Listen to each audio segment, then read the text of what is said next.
మన విజయ్ వస్తున్నాడా? Hi friends, ఏమిటి మీ ముఖాలు అలా ఒడిలిపోయిన వంకాయలాగా ఉన్నాయి? What happened? గురు నీకోసం ఇప్పుడు దాకా చూసి క్లాసుకి కొంచెం లేట్ గా వెళ్ళావు. అందుకని ఆ కొత్తగా వచ్చిన ఎకనామిక్స్ లెక్చరర్ పిఎస్ఆర్ గారు లేడు, మమ్మల్ని క్లాస్ లోకి రావద్దన్నాడు. మేము విజయ్ స్నేహితులు అని చెప్పినా వినిపించుకోలేదు గురు. నా స్నేహితులని చెప్పినా మిమ్మల్ని క్లాస్ లోకి రానివ్వలేదు. వి ఫర్ విక్టరీ అన్నది పాత సామెత, విజయ్ ఫర్ విక్టరీ అన్నది నేను సృష్టించిన సామెతని ఆ పిఎస్ఆర్ కు తెలియచేస్తాను. Today we are crazy boys. Come on, let's move.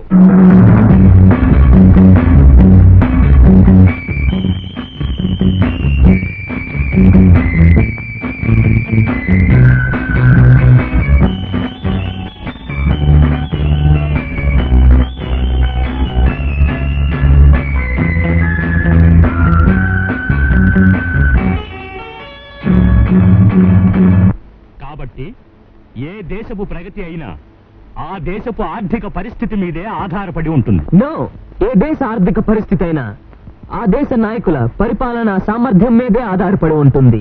Mister Vijay Kumar కావచ్చు, కానీ క్లాసులో నీ ఇష్టం వచ్చినట్లు మాట్లాడకూడదు. నేను మాట్లాడుతున్నది ఫిగర్స్ అండ్ ఫ్యాక్టర్స్. లేకపోతే అమెరికా వాళ్ళు అపోలో అంటుంటే మనం అప్పులో అని ఎందుకంటున్నా? Boys, don't disturb my class. నన్ను పాఠం చెప్పనివ్వండి. పాఠం చెప్పుకునే నీకు గుణపాఠం చెప్పకుండా వెళ్ళను mister PSR. Boys and girls, ఈ రోజు మీరెవ్వరు క్లాస్ లో కూర్చోటం లేదు, ఎందుకంటే మీరందరూ నాతో పాటు బయటకు వస్తున్నారు. కమాన్, వాకౌట్. బాయ్స్, సిట్ డౌన్, కూర్చోండి, మీరు వెళ్ళొద్దు. హే చామంతి, నీకు బొట్టు కాటుకు పెట్టి పిలవాలా? కమాన్, గెట్ అప్. ఏ సన్నజాజి, సంపంగి, కమాన్ గో, పదండి. డియర్ ఫ్రెండ్స్, మీరంతా నా మాట విని పిఎస్ఆర్ క్లాస్ బాయ్కాట్ చేసినందుకు థ్యాంక్స్. ఇదిగో, సినిమాలకు వెళ్తారా? వెళ్ళండి. బార్లకు వెళ్తారా? వెళ్ళండి. Enjoy yourself. చూసారుగా మా బావ హీరోయిజం. తనని క్లాస్ నుంచి వెళ్ళమంటే మొత్తం స్టూడెంట్స్ అందరినీ బయట తీసుకొచ్చాడు. అసలు విజయ్ స్టైలే అంత. ఏదో ఒక రోజు హిస్టరీ సృష్టిస్తాడు. గురువును అవమానించిన ఒక పోకిరి మనిషిని చరిత్ర సృష్టించే మహానుభావులతో పోలుస్తున్నారా? ఇదిగో భారతి, గట్టిగా మాట్లాడకు. మా బావ విన్నాడంటే.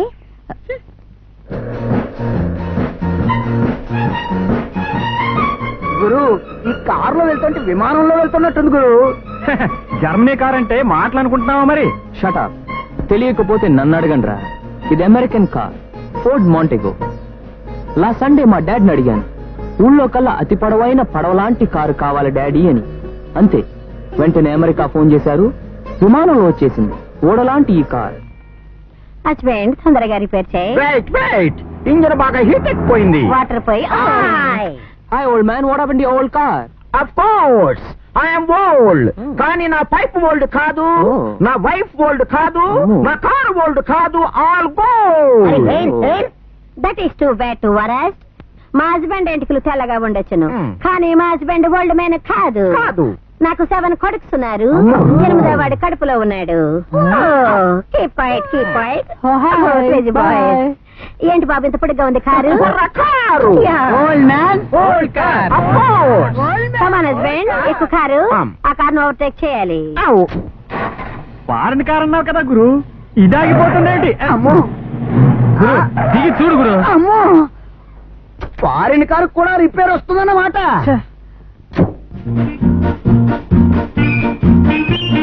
హస్బెండ్ కూర కారు ఆగిపోయింది. What boys, what happened? Gold is always gold. You must switch up the car.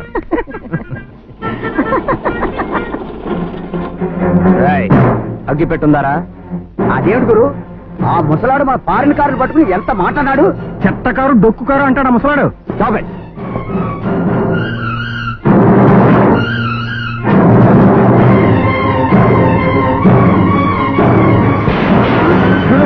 ఎంత పని చేసావు గురు. అదేమిటి గురు, బంగారు లాడి కారు కాల్ చేసావు గురు. ఏమండి, ప్రసాదం తీసుకోండి. ఏమిటి విశేషం? ఏదో కొత్త బిజినెస్ మొదలు పెట్టావంట కదన్నయ్య. బావా బావా, ఏమిటి? నువ్వు కొత్తగా కొన్న ఫారెన్ కారు రోడ్డు మీద ఆగిపోతే విజయ్ తగలబెట్టేశాడు. ఇంత చిన్న విషయానికి అంత పెద్దగా ఏడుపు మొహం పెట్టాలా? Hi dad. Come on my son, ఇప్పుడే మావయ్య శుభవార్త చెప్పాడు, కారు తగిలెట్టేసేవాటిగా. కంగ్రాచులేషన్. బాగుందండి. కొడుకు తప్పు చేస్తే మందలించడం పోయి సమర్థిస్తున్నారా? ఇంకా నయం, సంతోషించు. వాడు కారునే తగిలెట్టాడు, నేనైతే కారును తయారు చేసే కంపెనీనే తగిలెట్టేసేవాడిని. Correct. Keep it up, go and take rest. Okay dad. వాడు నా కొడుకు. ఇదిగో అల్లుడు, ఇలా నిలబడు.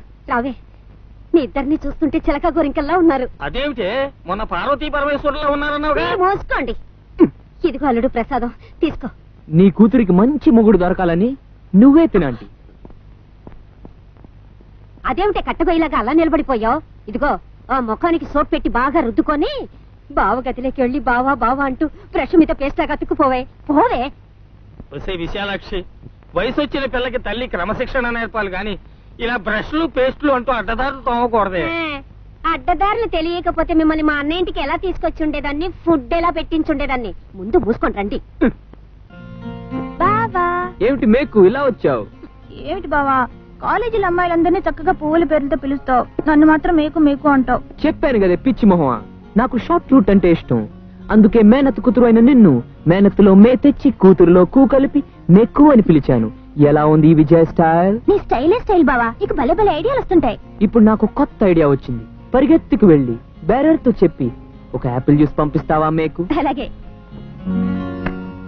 1947వ సంవత్సరమున ఆగస్టు 15వ దినమున మన దేశమునకు స్వాతంత్రము సిద్ధించినది. ఆనాటి నుండి మన దేశము ఎంతో ప్రగతిని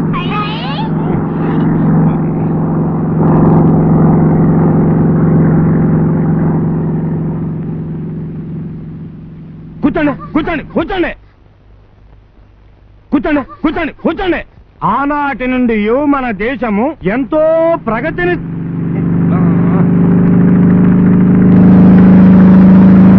వీడెవడండి మన దేశము ప్రగతి సాధించింది అని చెప్పనివ్వడం లేదు.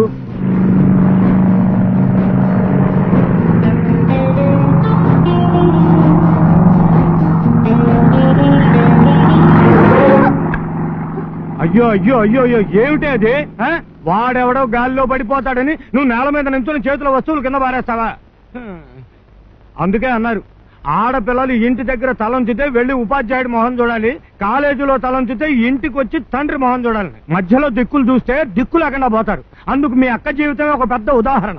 ప్రతి చిన్న విషయానికి అక్క ప్రస్తావన తెస్తావెందుకు? జైల్లో ఉన్న అది ఇంకా నా కూతురని గుర్తు చేసుకుంటున్నానే, సంతోషించు. చెయ్యని నేరానికి అక్క శిక్ష అనుభవిస్తోంది కానీ తను నిజంగా ఏం తప్పు చేసింది? నోర్మయ్, ఎదురు సమాధానాలు కూడా చెప్తున్నావా? లేని వాళ్ళ కళ్ళు ఇప్పుడు నేల మీద ఉండాలి, అది జ్ఞాపకం పెట్టుకోండి. అబ్బా మావయ్య, పొద్దున్నే భారతి మీద సుప్రభాతం పాడేస్తున్నావా? నీ పెద్ద కూతురు కృష్ణవేణి నీ జీవితంలో కారు చీకిటి కురిపించి వెళ్ళినా నీ చిన్న కూతురు భారతి ప్రభాత కిరణాల్ని వెలిగించక మానదు. భారతి, ఎలా ఉంది నా కామెంటు? సిమెంట్ లేని గోడలో నీ కోసం బర్మా నుంచి వచ్చాను భారతి. నేను నీ ప్రేమ పూజారిని, కానీ నువ్వు భైరవమూర్తి, నువ్వంటే నాకు ఇష్టం లేదని ఎన్నిసార్లు చెప్పాను?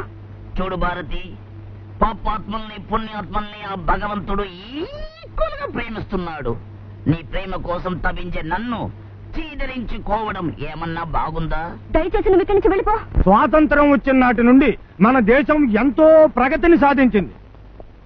దేశం సంగతి ఏమో కాని నేను మాత్రం అంగుళం ప్రగతి కూడా సాధించలేకపోయాను నీ కూతురి ప్రేమ విషయంలో.